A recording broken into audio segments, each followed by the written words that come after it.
right, good deal. Appreciate y'all being here. We ordered up some good weather for the last 3 days. It's been nice. So we went Monday in shells and went a lot of team. And then yesterday and today went full pads. And we tackled each of the last 2 days just for certain periods. And so a lot of situational work, a lot of 11-on-11 work. And last 3 days been a grind. And so tomorrow will be a non-practice day. Friday it'll be we're gonna do some team stuff, but it won't be as physical. And then Saturday night will be our first really live scrimmage, and we'll go approximately 45, 50 plays with both groups on Saturday night, and then take Sunday off, and then come back and repeat basically what we did this week. Monday, Tuesday. First day of school is Wednesday, so we'll make our, this practice will be Thursday next week, and so, and then we'll scrimmage the following Saturday. So that's just so you know, that's kind of that's the plan. We're intentional about being physical in this fall camp, and we'll tackle as much as they'll allow us to, and it's I think for us one of the big components for us to be successful is going to be our ability to be both mentally and physically tough. And so the only thing that I know how to do is go out and practice that. And so that's what we're going to do. And so with that, I know y'all want to ask questions about certain people. So, Greg, you start. I won't take up your time. Just the physical aspect. I know it's so early, but do you see any results of trying to be more physical, tackling more crisp, any of those things that you can? Yeah, so we did a kind of a good-on-good tackling drill yesterday, and we repeated it today, and I thought there was a lot of growth between day one and day two. And what it comes down to is, tackling's two things. The first one's want to, and the second one is technique. You got to run your feet and shoot your arms. And so I thought defensively we did a lot better job. And offensively, one of the key points on breaking tackles is being efficient with your moves. We say it all the time. Coach Scott says this is best moves are no moves, which means get vertical and get behind, and run behind your pads. So we've made a point to really drill that, and I thought that's showing up. I think our running backs and both running backs and our big receivers are finishing plays well.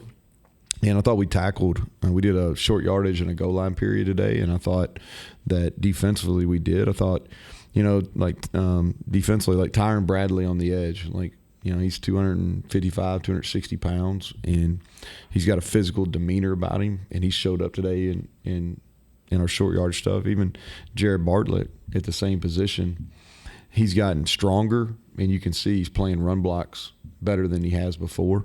And then Lee, I said this the other day about Lee Koba, I think he makes a big jump this year. And, he's our unquestioned leader over there, and he did a nice job getting those guys going today. I thought they were physical today, and that was big. He's a big reason behind that. Any separation in position battles that maybe you had as even?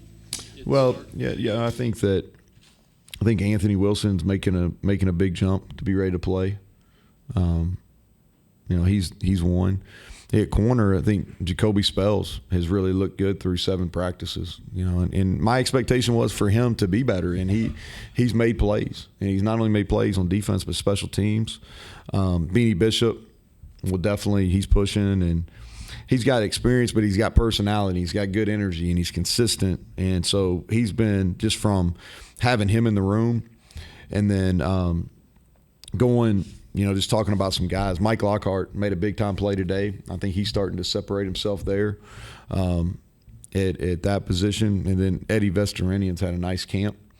As far as the will linebacker, we'll wait till we get through Saturday, because I think Saturday is going to be the big test there. At tight end, Cole Taylor and Traylon Davis both have separated themselves. Devin Carter continues to do really good things. And I think that as far as just talking about E.J. Horton, made a couple plays downfield today, and so he's given himself an opportunity to play. And then, Jaheim White, he didn't finish practice today, but given opportunities in 11-on-11, he's made big plays. Any positions in particular you're asking about? I know quarterback, but quarterback, because if Greg didn't ask, somebody's going to ask. I'll talk about them each individually, not necessarily about who's ahead and who's not. Just starting with Nico, Nico making growth as a redshirt freshman. Yesterday, if about halfway through practice was probably as poor decision making as he's made. And then he was able to correct it, which I think is a sign of mental toughness. And he went a stretch there again where he made some bad decisions, and then 4 out of his next 6 plays were explosive plays. And so to see him kind of take an ass chewing and be able to bounce back and answer, I was really encouraged with that. We did a lot of red zone work today, and it was a little bit of ebb and flow with him, but he made 2 really big-time plays. And so encouraged, we got to clean up some of those decisions, but encouraged with how he handled adversity, because as coaches, you try to create that. That kind of happened naturally yesterday, but you try to create it. I think Garrett had a couple big runs today in a team period. We're not tackling those guys, but he had a couple big runs. And then he made really a tight throw down in the red zone. And so we're continuing to rotate those guys, and we'll do it, when we're going to name a starter. I don't really have an answer for you. I know y'all don't like that, but I don't really have an answer for that. But we're continuing. They each are getting reps. Sean Boyle had his best day yesterday too. I should say that. And he can really run. And I think he's hit 20 miles per hour, and he's getting better. Neal, do you guys change when you get pads on and you start hitting for real? Yeah. Some of them start to hide, and so it's a different game. Everybody likes flag football, but you bring the contact aspect of it in, it definitely separates. Have you heard at all from players that have, because you mentioned intentionally being more physical this year than even compared to last year, have you heard from players that were around last year that were contributors and their opinions of this? Have any of them walk around saying, man, I like that we're being more physical now? Or Yeah.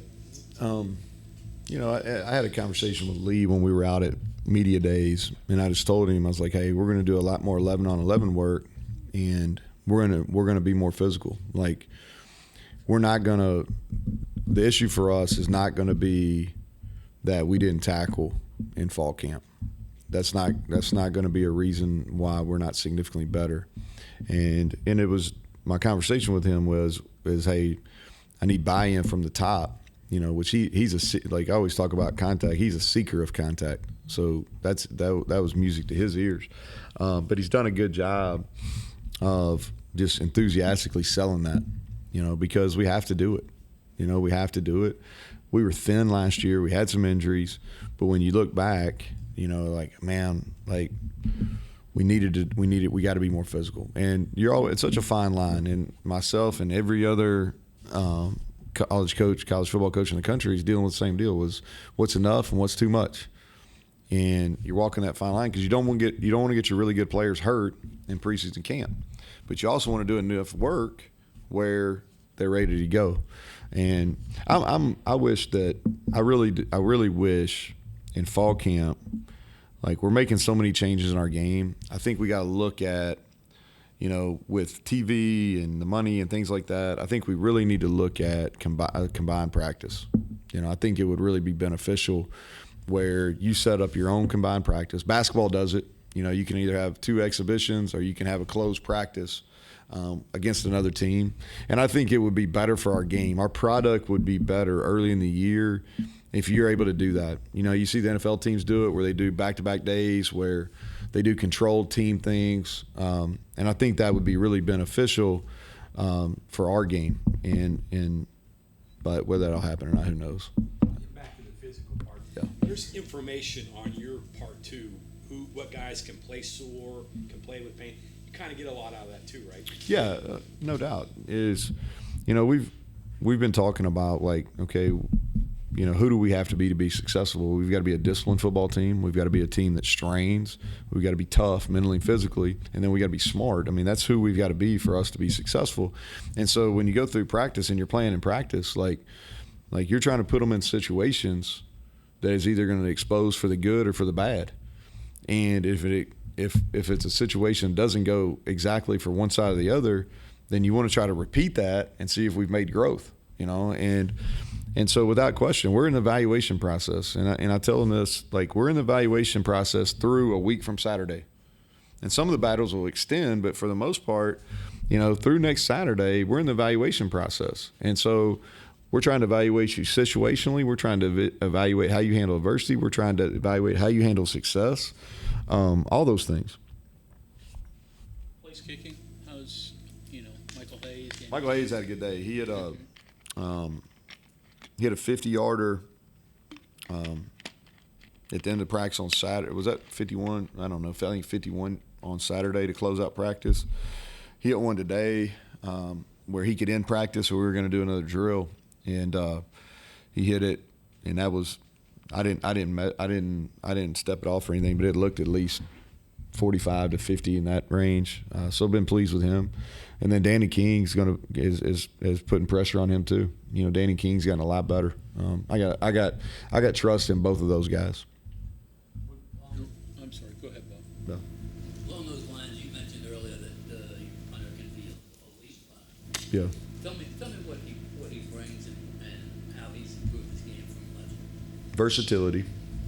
First of all, I mean, he can kick it right-footed. He can kick it left-footed. He can spiral. He can kick it where the ball goes, end over end. He can kick it where it spins. I mean, he's got all the tools from a kicking. He can kick it in the pocket. He can roll out each way. And so he gives us a lot of flexibility from a protection. And then I like his demeanor. He's got he's not affected by if he misses a punt or if myself or somebody gets on him that rolls off of him. He's handled success, because he was a true freshman last year. Now a little bit older, not as old as some of the Australians coming over, but a little bit older. But he handled some success. And so his demeanor and the versatility and the type of punts he can kick, and he understands the game. That's the thing that probably doesn't get talked about is, like, he understands our protection, so he understands where it's weak, and he can help us out as far as how he positions himself, yes. You judge punters a little different now than they used to, I guess. Yeah. Used to be hang time and, Yeah. and direction, how far you can kick it. But, Well, it's totally different. Yeah, well, and there's some aspects that are the same. Is you still, whatever directional punch you're calling, he needs to hit that in that direction. So the direction still matters. We're a team that really wants to be a fair catch team, so the hang time's important. The biggest difference is the change of the launch points. Like in the NFL, you got the same launch point. That's the rules dictated. In college, we've got multiple launch points, and so that's probably the biggest difference between a traditional punter and kind of what a lot of the college games gone to. Certainly ours is the number of launch points.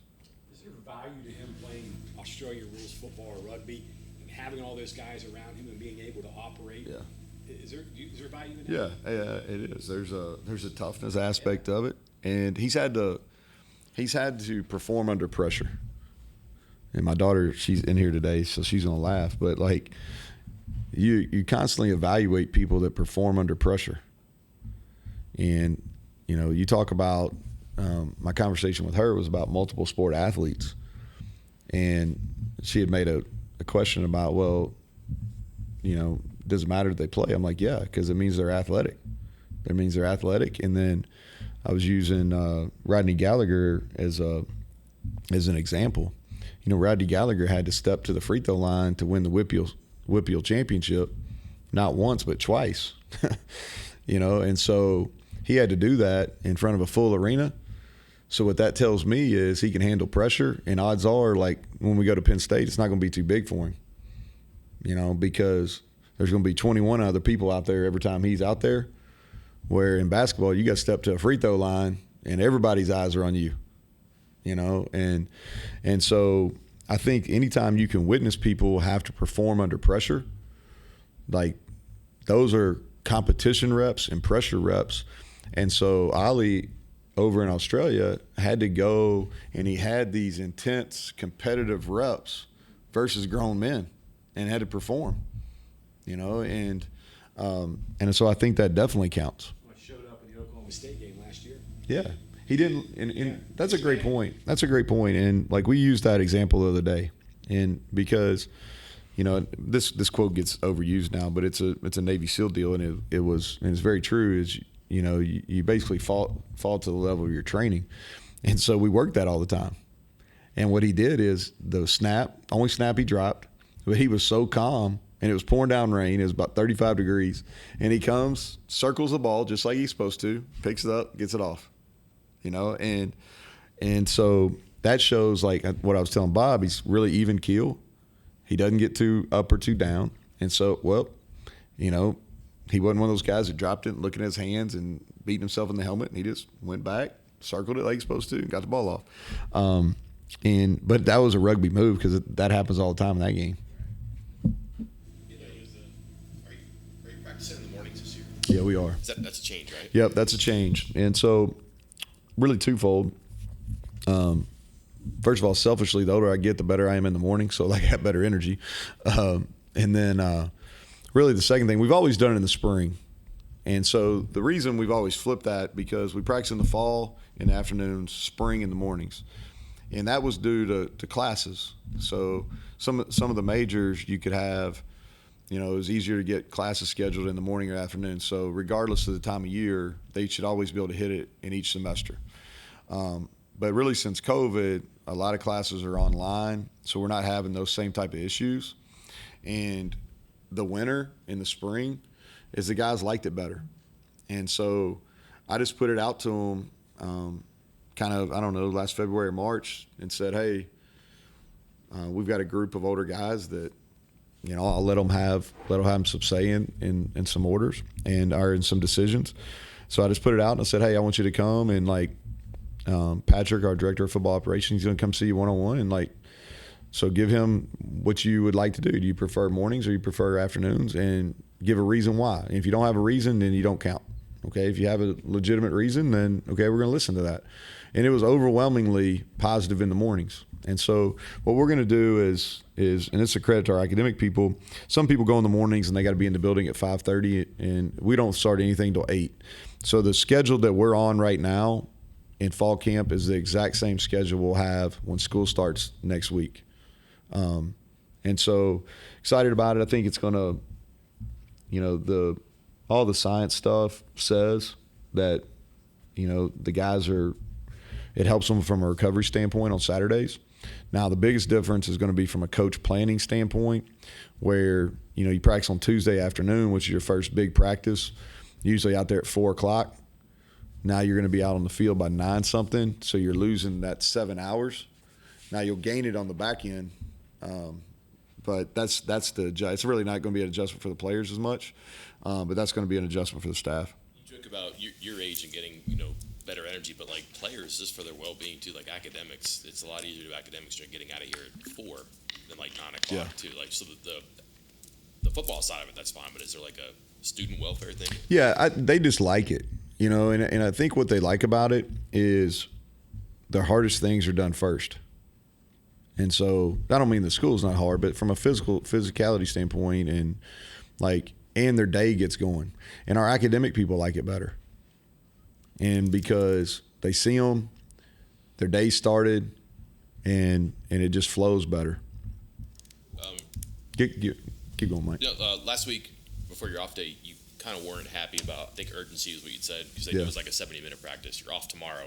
Yep. This doesn't sound like it was a light day, and there probably was some urgency. Do you see a difference there, and is that positive in the reaction? So I thought today is the day that's hard. You have 3 or 4 times in camp where you go back-to-back days, and so yesterday and today were really hard. We're hard physical practices, and I thought we answered today. I was pleased with how we answered. That doesn't mean we play clean football. We did a short yardage period and a goal line period, and there was plenty of mistakes, but they weren't lack of energy or lack of focus. They were just not having those reps. A lot of the 7-on-7 and a lot of the pass you can get reps on that in OTA. but you're not getting reps other than in live football for short yardage and goal line. But I thought the guys had really good energy. I think it's a credit to the leadership. If you think about, like, who are our people on offense? Well, like Zach Frazier, he's a worker. You know, Doug Nestor's a worker. Wyatt Milam's a worker. Devin Carter's a worker. You know, so guys kind of fall in line behind them. And then you flip it over on defense. You know, Lee Koba is like, he loves football. He loves the contact. He loves the practice. Like, we're out there, and I said, hey, if we make this kick, practice is over. If we miss it, we're out here. Wow. And he wants to stay. You know, and I'm sitting there, I'm like, I hope he makes it, so, because we're already got as many reps as I want to get today. But he kind of ignites the defense. And then Aubrey Burks is really growing in that too, you know, and he's made a couple, and John asked me about this yesterday. Aubrey's made a couple of wild plays on Monday and Tuesday. More special teams, some questions. Kickoff, somebody, again, separating there, and then also the return game. What are your thoughts? Yeah, so those? we Danny and Michael both are probably kicking off better than, and this is not a knock to anybody that's been here, but more consistently hang time and distance than any time over the last 4 years. And then kickoff return, we hit a couple today. I need to watch them on film. Jay-Sean Polk and Beanie Bishop are really probably the leaders, and it's going to be a competition. And we're going to do something a little different where we're going to actually do some full tackle kickoff versus kickoff return just to see, you know, so give those guys a chance to really show who can win the job. You mentioned that versatility with punting. Is that something in the future you have to have? I mean, now that you've kind of got spoiled by it a little bit? Yeah, you know, I don't know.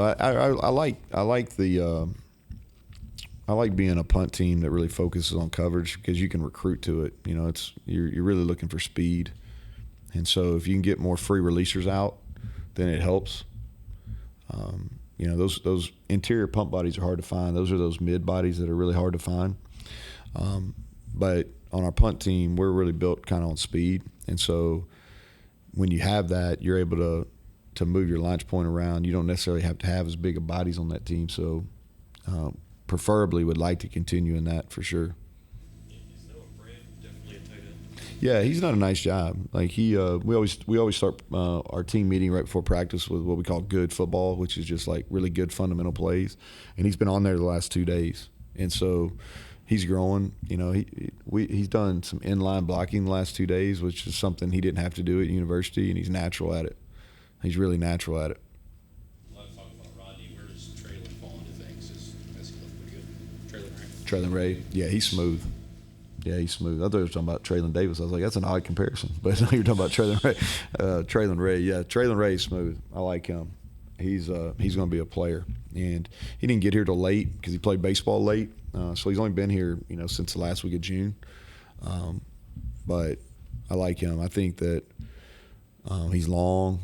He's got really good ball skills, natural, and he's highly intelligent. He played in a very similar – his high school coach and I known each other for a really long time, and his high school coach was the high school coach for the Opp Rattlesnakes and in Opp, Alabama, and now he's down at North Florida Christian. But they run a lot of the same concepts that we run, and so he came in here kind of ahead of the curve, and he's going to be a good player.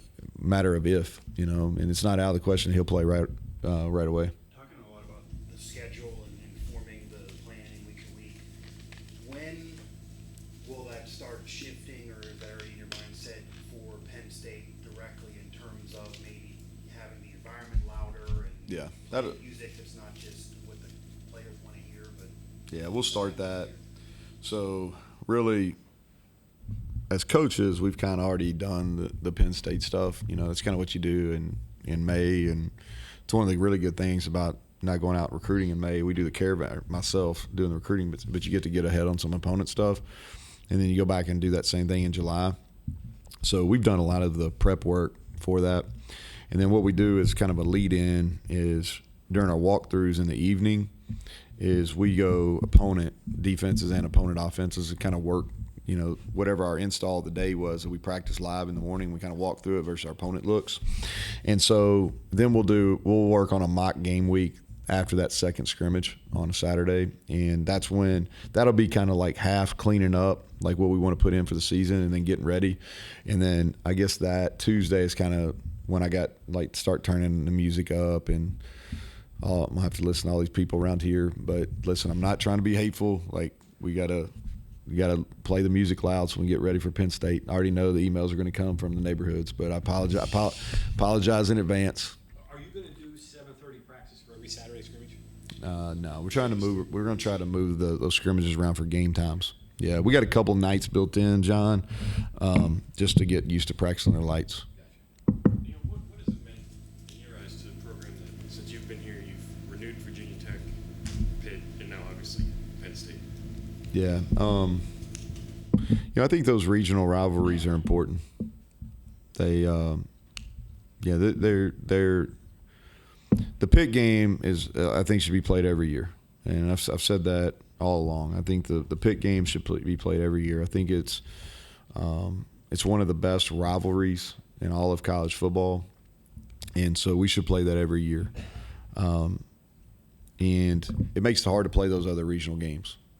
And I've spoken on our what's the best for the program, not necessarily what's best for me, but what's best for the program. As I think you play that Pitt game, you play a G5 at home, you play an FCS at home, and you're going to play 9 league games, which should give you 7 home games every year. And I think that's the best opportunity for success. I think it's the best for our fan base to have a 7th home game every year. And it allows you the opportunity to really build some momentum early in the year. And so I think so I'm all in on the backyard brawl. I think it's great. Those other regional rivalries I think it's hard to play both. I think that's and that doesn't mean that Virginia Tech, those 2 games were awesome. Like, it was a great home environment here. It was great going down there. The Penn State game, we're meeting that thing head on. We're excited about it. But I don't think it's in the best interest to play both those games in the same calendar year. Thanks, Coach. Yep, thanks.